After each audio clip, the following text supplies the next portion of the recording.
আলোচনা হইতেছে। তাই এখানে লক্ষ লক্ষ ফেরেশতাগণ আছে, তাই আমাদের টেনশন করার কোনো কারণ নাই। আমরা যতক্ষণ যে কয়েকজনই আছি না কেন, আমরা এখান থেকে কিছু নিতে চাই। কারণ কি জন্য এই দরকার, আমরা এখান থেকে চলে যাব, এখানে চিরস্থায়ী থাকার জায়গা নয়। বাপজানা ভাইজান, এখানে অনেক মুরব্বীদেরকে দেখতে পাচ্ছি যাদের বয়স প্রায় 60-70-এর কাছাকাছি হয়ে গেছে। এই দুনিয়ার জমিনে আগের তুলনায় এখন মাহফিল বেশি না কম? খালি বেশি না, অনেক বেশি।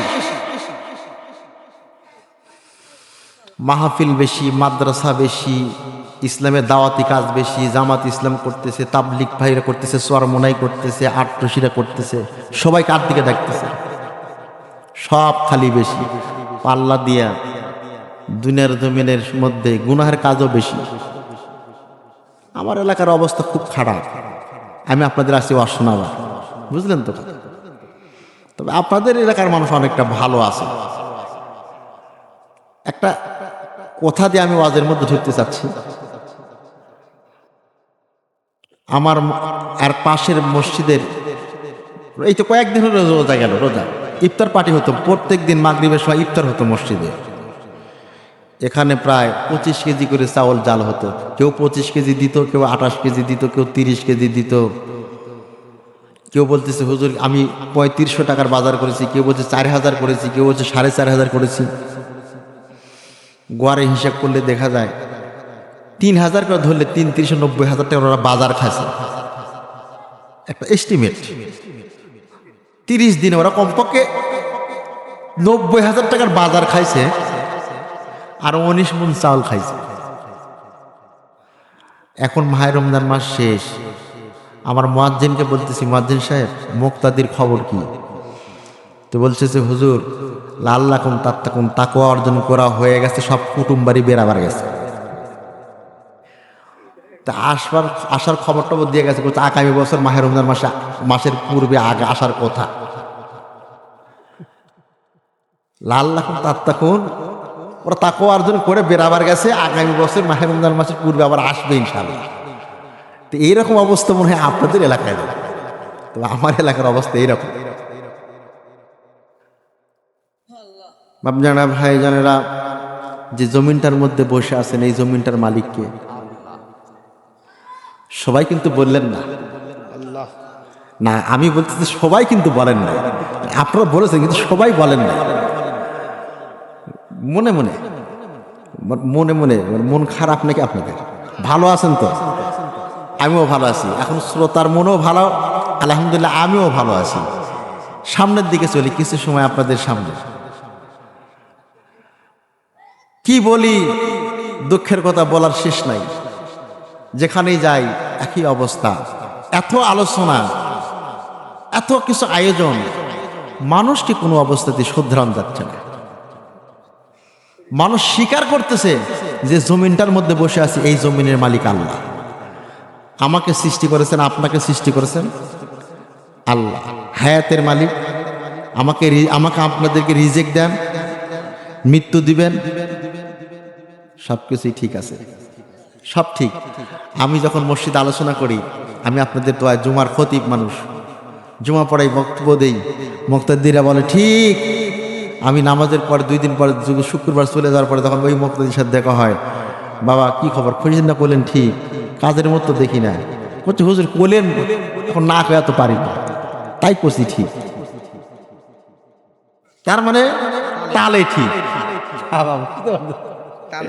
তালে ঠিক, তালের মাতাল। আল্লামা রুমি রহমতুল্লাহ আলাইহি বলেছিলেন, আমি আসতেছি আপনাদের সামনে কিছু আলোচনা নিয়ে। আল্লামা রুমি রহমতুল্লাহ বলেছিলেন, জগতের মধ্যে খেয়াল করে দেখি একদল লোক আছে কিন্তু কাপড় নাই। গভীর মনোযোগ দিয়ে বুঝতে হবে বাবা, আমি এত লম্বা চড়া ভূমিকা দিয়ে কথা বলবো না। তার আগে আমরা মহান আল্লাহর কাছে একটু শুকরিয়া আদায় করব।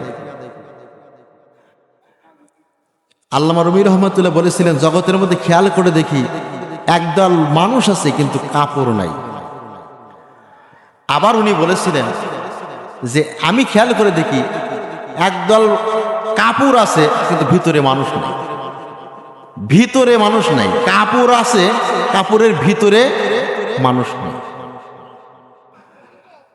আলোচনার গভীরের দিকে যাওয়ার আগে যে মহান আল্লাহ তাআলা আমাকে আপনাকে আজকে এই জিকির মাহফিল, দোয়ার মাহফিলে উপস্থিত হওয়ার তৌফিক দিয়েছেন, সেই মহান মালিকের দরবারে শুকরানা শুরু জবান খুলে একবার পড়ে নিই আলহামদুলিল্লাহ।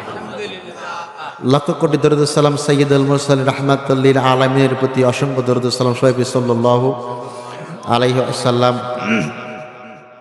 বাপ জানা ভাই জানেরা, পর্দার অন্তরে মা বোনেরা, গভীর মনোযোগের সঙ্গে শুনতে হবে, গভীর মনোযোগের সঙ্গে বুঝতে হবে। দুনিয়াটা কিছুক্ষণের জন্য জিন্দেগি, আমার আপনার জিন্দেগি, মৃত্যুর পরে একটা জিন্দেগি শুরু হবে, যে জিন্দেগিটা শুরু হবে আর কোনো দিন শেষ হবে না, শেষ হবে না। ওই জিন্দেগিটার জন্য এই জগৎ থেকে আমাকে আপনাকে কবরের পাতেও, কবরের সামানা জোগাড় করে আমাকে আপনাকে দুনিয়ার জমিন ছাড়ার জন্য তৈরি হওয়া লাগবে, প্রস্তুতি নেওয়া লাগবে। বাপ জানা ভাই জানেরা, আমি আপনি জগতের মধ্যে যদি কক্সবাজার ভ্রমণে যাই, এখনকার যুবকেরা কিন্তু আগের থেকে, 1 বছর আগের থেকে কি করে, ওই যে সমিতি করে, ওই পিকনিক, ভ্রমণ সমিতি। একটু পিকনিকে যাবে, 8 দিনের সফর। আপনি যদি উমরাতে যান 15 দিনের সফর, 2-5 বছর থেকে প্রস্তুতি। আমার বাপ জানা ভাই জানা না, গভীর মনোযোগের সঙ্গে শুনুন, যে জিন্দিগিটা শুরু হবে আর শেষ হবে না। কত রাহাজানি, কত কন্দন, আমাকে আপনাকে নিয়ে কত কন্দন হয়। যখন নিঃশ্বাসটা বন্ধ হয়ে যায়, তখন আমার আপনার জন্য কন্দন হয়। আত্মীয় স্বজন আসে, কত কন্দন, কত রাহাজানি, কত আফসোস, কত হাই হতাশ।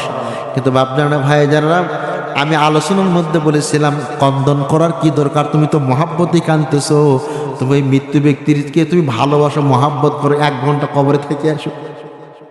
কান্দার কি দরকার আছে? তুমি এত ভালোবাসো, কবরে 1 ঘন্টা থেকে আসো, নাহলে 10 মিনিটের জন্য থেকে আসো। যাবে কেউ? দুনিয়ার জমিন থেকে কেউ যাবে না। আপনাদের আলোচনা দেখে আমার একটা কথা মনে পড়ে গেল। বাপ জানা ভাই জানা, একজন মাঝি নৌকা পায়, মানুষ পারাপার করে।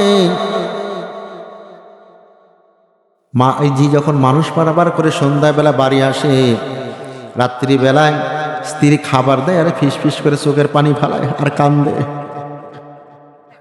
স্বামী জিজ্ঞেস করে, কি গো, সারাদিন কাজকাম করে আসলাম,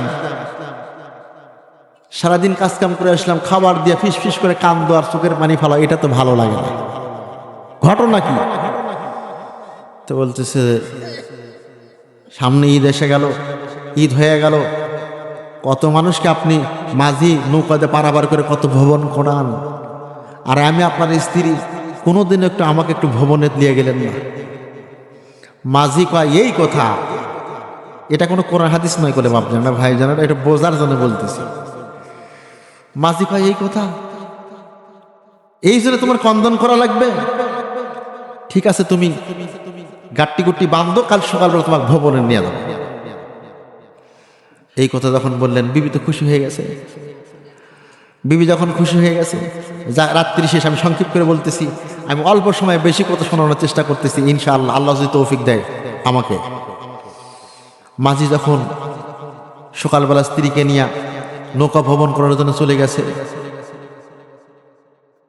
যাওয়ার পরে স্ত্রীকে নিয়ে যখন যাইতেছিলেন, মাঝির কাজ হলো, যখন নৌকা ছেড়ে দেয় তখন উনি একটু ভাটিয়ালি গান দেন, সর্বনাশা পদ্মা নদী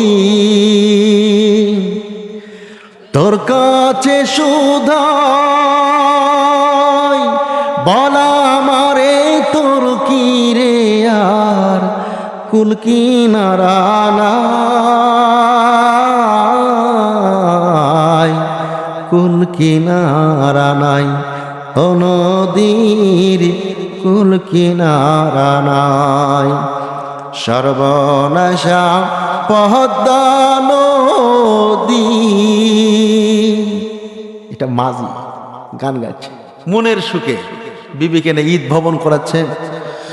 বাপ জানা ভাই জানারা, কালের ক্ষেপণ ক্ষেত্রে পশ্চিম গগনে একটা মেঘের ঝঞ্ঝাটা, পশ্চিম আকাশে যখন একটা মেঘের আনাগোনা, কিছুক্ষণের মধ্যেই কালবৈশাখী ঝড় এসে মাঝির নৌকাটা পানির মধ্যে তলিয়ে দিয়েছে। বাপজানা ভাইজানারা গভীর মনোযোগের সঙ্গে বোঝার চেষ্টা করুন। যদি উপরে হয়, স্থলভাগে হয়, তাও একজন আরেকজনের সঙ্গে সহযোগিতা করা যায়, বাঁচানোর চেষ্টা করা যায়। কিন্তু যদি পানির মধ্যে ডুবে যাওয়ার জন্য মানুষ হাবুডুবু খায়, তখন কিন্তু নিজের প্রাণ বাঁচাতেই জীবন অন্য রকমের পেরেশানি পড়ে যায়। কোনো মতে মাঝি তো মাঝি, পানির মধ্যে থাকে, উনি সাঁতরিয়া উপরে যখন কিনারার মধ্যে চলে আসলেন, কিন্তু বাপ জানা ভাই জানেরা, মা তার স্ত্রী সন্তান সহ সব কিছু চলে গেল, পানির মধ্যে ভেসে গেল, নৌকাটাও চলে গেল। উনি কিনারায় এসে উপরে পাড়ের উপরে এসে বসে আছেন। বিভিন্ন পয়েন্ট আসতেছে আলোচনার। একজন লোক ওই রাস্তাতে যাইতেছিল, পথিমধ্যে ওই লোকটি তাকে দেখে গেলেন। যখন কাজ শেষ হয়ে যায়, আবার বিকালবেলা যখন ওই রাস্তা দিয়ে ঘুরে আসতেছিলেন, তখন দেখেন ওই ছেলেটা ওখানেই বসে আছে। তখন ডাক দিচ্ছে, এই ছেলে, সকালবেলা দেখে গেছি এখানে বসে আছো, এখনো বসে আছো, সংসারে কাজ কাম না করলে সংসার টিকবি? ইনকাম করা লাগবে না? ওখানে বসে আছো, কাজ কাম করো না, এখানে অযথায় বসে আছো। তখন করছে, ভাই রে, এমনি এমনি আমি বসে নাই, সংসারটা আমার ভালোই চলতেছিল, সংসারটা আমার ভালোই ছিল। কিন্তু ঘটনা ক্রমে বিবি কিসের এক বায়না ধরল যে উনি নৌকা ভবনে যাবে। রাত্রে এই বায়না ধরার কারণে সকালবেলা নিয়ে আসলাম, সুখের সংসার ছিল। কিন্তু দুঃখের বিষয়, একটা কালবৈশাখী ঝড় এসে আমার বিবিও পানির মধ্যে ভেসে গেছে, নৌকাও চলে গেছে, দুটো ছেলে ছিল তারাও মারা গেছে। তো করছে, তো এগুলো তো ফিরে পাওয়ার কোনো উপায় নাই। তাহলে উপায় তো করছে, বিয়া করলেন।